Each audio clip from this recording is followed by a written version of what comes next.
Ǹjẹ́ a ti gbọ́ ìròyìn ayọ̀ nípa Taiwo Hassan Ogogo? Ìgbésẹ̀ tuntun mà ti bẹ̀rẹ̀ lórí ìtọ́jú Ogogo. Ǹjẹ́ a wá gbọ́ ohun tí Jide Kosoko sọ nípa àìsàn tó ń ṣe Babatunde Taiwo Hassan Ogogo? Làwọn èèyàn bá gbàdúrà wípé a ò ní gbọ́kú Taiwo Hassan Ogogo láì wá fi ti ẹ̀yà tàbí ẹ̀sìn ṣe o. Làwọn èèyàn wọlé àdúrà tí wọ́n sì ń gbàdúrà kíkankíkan fún gbajúgbajà onítíátà ní Taiwo Hassan Ogogo. Báwọn alálùfáà ṣe wá ń gbàdúrà bẹ́ẹ̀ làwọn onígbàgbọ́ náà ń ṣe tiwọn. Àwọn oníṣẹ̀ṣe gan ò gbẹ́yìn lórí ọ̀rọ̀ gbajúgbajà onítíátà ní Taiwo Hassan Babatunde o tí gbogbo ayé mọ̀ sí Ogogo. Ọ̀pọ̀ àwọn olólùfẹ́ rẹ̀ náà ni wọ́n ti wọlé àdúrà lórí àìsàn yìí tó kọlù gbajúgbajà onítíátà yìí o. Àti àwọn òṣèré ẹgbẹ́ rẹ̀ àwọn náà ti wọlé àdúrà lórí ọ̀rọ̀ Taiwo Hassan o pé kí Ọlọ́run ọba Elédùmarè jẹ́wọ́ títóbi rẹ̀ nínú ayé gbajúgbajà òṣèré onítíátà yìí. Kì í wá ń ṣe àdúrà nìkan, òun làwọn èèyàn ń gbà fún Taiwo Hassan o. Ọ̀pọ̀ àwọn tí wọ́n mọ̀ nípa iṣẹ́ ìṣègùn náà ni wọ́n ti jáde síta tí wọ́n sì fi tayọ̀tayọ̀ láti ṣe ìtọ́jú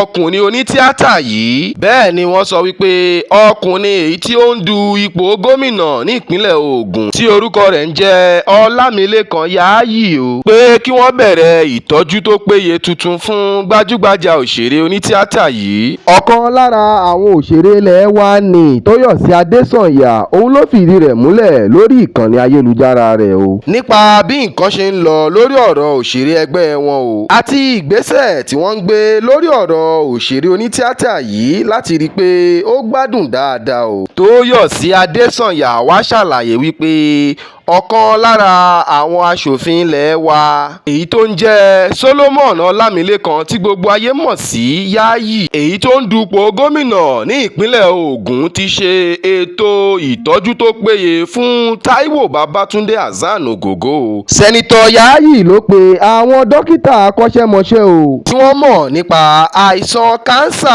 àìsàn jẹjẹrẹ o. Inú wa wá dùn láti sọ fún àwọn aráalé wípé wọ́n ti gbé gbajúgbajà òṣèré onítíátà Alhaji Taiwo Hassan tí gbogbo ayé mọ̀ sí Ogogo, wọ́n ti gbé wọn wọ tíátà láti ṣiṣẹ́ abẹ fún wọn o. A wá gbàdúrà fún àṣeyọrí lórí eléyìí tí wọ́n dáwọ́lé yìí o. Kí Ọlọ́run ọba Elédùmarè bá wa tètè mú wọn lára dá o. Kí Ọlọ́run ọba Elédùmarè bá wa fi fún wọn ní okun tí ó nágbára púpọ̀ o. Kí gbogbo ohun tí wọ́n bá ń fún wọn tó dára kí ó máa bá wọn lára mu o. Eléyìí ni Tóyọ̀sí Adésànyà sọ tí gbogbo ọ̀pọ̀ àwọn ènìyàn tínú wọn dùn sí ohun tí ó sọ o. Tí ọ̀pọ̀ àwọn tí wọ́n káyà sókè tí ọkàn wọn sì ń balẹ̀ dáadáa o. Tí wọ́n sì ń fi ọkàn gbàdúrà pé kí Ọlọ́run ọba Elédùmarè bá wa gbé Alhaji Taiwo Hassan dìde kúrò nínú àìsàn èyí tí wọ́n wà yìí o. Pẹ̀lú ọwọ́ títóbi rẹ̀ o. Àáfàá kan tó tún jẹ́ oníṣègùn ìbílẹ̀ náà ti wá jáde o lórí ọ̀rọ̀ àìsàn èyí tó kọlù Alhaji Taiwo Babatunde Hassan tí gbogbo ayé mọ̀ sí Ogogo. Àáfàá yìí wá ní òun ti ṣètò àgbo alágbára kan fún òṣèrékùnrin Taiwo Hassan o. Àáfàá yìí wá ń fi ògùn rẹ̀ gbárí wípé tí Alhaji Taiwo Hassan bá fi lè lo àgbo yìí o, ó ní ìgbádùn dé àlàáfíà dé bá Taiwo Hassan Ogogo. Nínú ọ̀rọ̀ tí àáfàá yìí wá sọ lórí ìkànnì ayélujára ló ti ṣàlàyé wípé Alhaji Taiwo Hassan Ogogo, ọ̀kan lára àgbo ìbílẹ̀ tá a fẹ́ fi ránṣẹ́ sí yín rèé o. Ọ̀kan lára àgbo kánsà tá a fẹ́ fi ránṣẹ́ sí yín rèé. Nínú àwọn àgbo èyí tí ó wọ́n òun ni àgbo kánsà yìí wà o. Ṣùgbọ́n Ọlọ́run ọba Elédùmarè fẹ́ràn yín púpọ̀ o nítorí a ní àwọn èlò àgbo yìí sílẹ̀ ní ọ́fíìsì wa. Àwọn nǹkan bí omi rẹ̀ la ṣẹ̀ṣẹ̀ lọ rà, a ṣẹ̀ṣẹ̀ ṣe é tán ni o. Ṣùgbọ́n báwo ni àgbo yìí ṣe máa dọ́dọ̀ yín o? Nítorí àwa ò mọ ọ̀dọ̀ yín, nọ́mbà táwọn èèyàn sì fi sílẹ̀ àwa ò rí wọn pè o. A pè é, a sọ̀rọ̀ síbẹ̀, a fàtẹ̀ránṣẹ́ ránṣẹ́ sí wọn, a ò rí wọn pè rárá o. Àwọn tí wọ́n wá fi nọ́mbà náà ránṣẹ́ sí wa, a ti pè wọ́n, àwọn náà wọn ò rí wọn pè o. Wọn ò rí èsì kankan mú jáde lórí lórí nọ́mbà náà. Nínú mẹ́rin tá a fẹ́ ṣe fún yín, ọ̀kan lára rẹ̀ ti ṣe tán báyìí o. ọ̀kan lára rẹ̀ ti wà nílẹ̀ báyìí o. ẹ̀yin tẹ́ ẹ pè wá, àwa ti ṣe ohun tá a lè ṣe o. ó wá kù bí àgbo yìí ṣe máa dé ọ̀dọ̀ Alhaji Taiwo Babatunde tí gbogbo ayé mọ̀ sí Ògògó. bóyá kẹ́ ẹ wá pè wá, àgbo yìí ti ṣe tán o, àgbo yìí ti wà nílẹ̀. àáfàá yìí wá ń ṣàlàyé wípé àgbo tí òun ṣe yìí, ó ní tóun bá fẹ́ tà á àbí tóun bá fẹ́ ṣe é fún èèyàn 350,000 òun lòun máa ṣe àgbo yìí o. ṣùgbọ́n òun ò lè tà á fún Alhaji Taiwo Hassan o, nítorí pé òun fẹ́ràn gbajúgbajà òṣèré onítìátà yìí gidi gan ni o. a ò ní gbowó lọ́wọ́ Alhaji Taiwo Hassan o,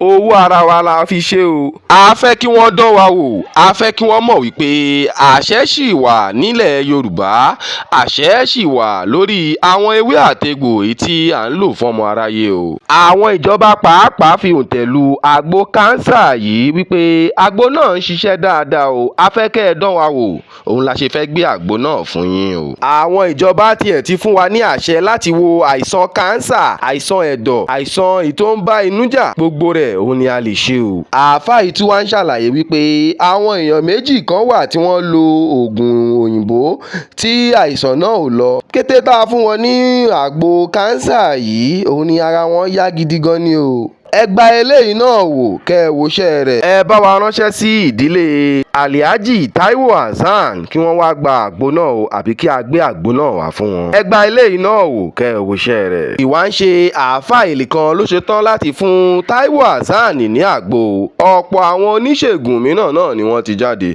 láti fún gbajúgbajà òṣèré onítìátà yìí ní àgbo, tàbí láti ràn án lọ́wọ́ nípa àìsàn jẹjẹrẹ èyí tí ó kọlù gbajúgbajà òṣèré onítìátà yìí, tí wọ́n sì ń fi oògùn rẹ̀ gbárí wípé àwọn yóò wò ó sàn, àwọn yóò ṣe dáadáa fún arákùnrin náà o. èyí wá ní àgbà òṣèré ilẹ̀ wa ní tá a mọ̀ sí Jide Kosoko rí, tí ó sì fèsì sí o. Jide Kosoko wá dúpẹ́ lọ́wọ́ àwọn ènìyàn fún àtìlẹ́yìn wọn lórí ọ̀rọ̀ Alhaji Babatunde Taiwo Hassan Ogogo, àti bí wọ́n ṣe dìde ìrànlọ́wọ́ lórí ọ̀rọ̀ Taiwo Hassan, àti bí ọmọ rẹ̀ ṣe jáde láti ké gbàjarè síta. Jide Kosoko wá ń dúpẹ́ lọ́wọ́ àwọn ènìyàn wípé a fẹ́ fi ìfẹ́ hàn fún gbogbo àwọn tí wọ́n dìde ìrànlọ́wọ́ fún ọ̀gbẹ́ni Alhaji Taiwo Hassan Babatunde Ogogo. ọ̀pọ̀lọpọ̀ àtẹ̀ránṣẹ́ òun la ti gbà, ọ̀pọ̀lọpọ̀ àwọn àdúrà làwọn èèyàn ti gbà fún ọ̀gbẹ́ni náà, àtàwọn ìrànlọ́wọ́ mìíràn lọ́lọ́kan òjọ̀kan o. a wá ń fi àsìkò yìí dúpẹ́ lọ́wọ́ gbogbo yín fún eléyìí tẹ́ ẹ ṣe yìí o. àwọn tí wọ́n pè wá nípa tẹ̀mí tàbí ní ọ̀nà kọ́nà èyí tí wọ́n gbà láti ṣe ìrànlọ́wọ́ fún Alhaji Taiwo Hassan, a dúpẹ́ gidigidi lọ́wọ́ yín o. ṣùgbọ́n pẹ̀lú gbogbo rẹ̀ náà, à ń fi tọ̀wọ̀tọ̀wọ̀ sọ fún gbogbo yín wípé kí gbogbo wa má dákẹ́ àdúrà fún Alhaji Taiwo Ogogo. ẹ dákun, ẹ máa gbàdúrà pẹ̀lú wa o. àwa nígbàgbọ́ gidigidi wípé pẹ̀lú àdúrà yín, pẹ̀lú àtìlẹ́yìn yín, ara Alhaji Taiwo Hassan Ogogo ara rẹ̀ máa yá o. pàápàá jùlọ àwọn tí wọ́n ní ká gbé Alhaji Taiwo Hassan wá sọ́dọ̀ wọn, ẹ má bínú, a ò lè máa gbé Alhaji Taiwo Hassan káàkiri nínú ipò tí wọ́n wà yìí. ẹ máa fi àdúrà ránṣẹ́ sí wa. ọ̀pọ̀lọpọ̀ àwọn ènìyàn tó lé ní 300 wọ 500 ni wọ́n ti ń sọ wípé kí wọ́n gbé Alhaji Taiwo Hassan wá sọ́dọ̀ wọn o. ẹ máa fi àdúrà ránṣẹ́ sí Alhaji Taiwo Hassan Ogogo. ẹ̀yin aráalé, gbogbo ohun tí a gbọ́ náà láti sọ kalẹ̀ yìí o. àdúrà òun ni ká máa fi ran Alhaji Taiwo Babatunde Hassan Ogogo lọ́wọ́. kí Ọlọ́run ọba Elédùmarè nínú àánú rẹ̀ kó bá wa dá wọn sí o, kó bá wa wò wọ́n sàn, kí ara wọn sì yá dáadáa o, kí a má gbọ́ ohun tó ń jẹ́ àìsàn kánsà mọ́ o. ẹ̀yin tẹ́ ẹ wá jẹ́ olólùfẹ́ Alhaji Taiwo Hassan Babatunde o, ẹ já wa máa fi àdúrà ránṣẹ́ sábàlá comment section, ká dẹ̀ máa pín fọ́nrán yìí dáadáa. ẹ subscribe sórí ìkànnì wa, ẹ dákun ẹ̀yin èèyàn. ẹ pín fọ́nrán yìí, ẹ share, kẹ́ ẹ like, kẹ́ ẹ dẹ̀ máa comment. nǹkan ò ní ṣe Alhaji Taiwo Babatunde Hassan tí gbogbo ayé mọ̀ sí Ogogo.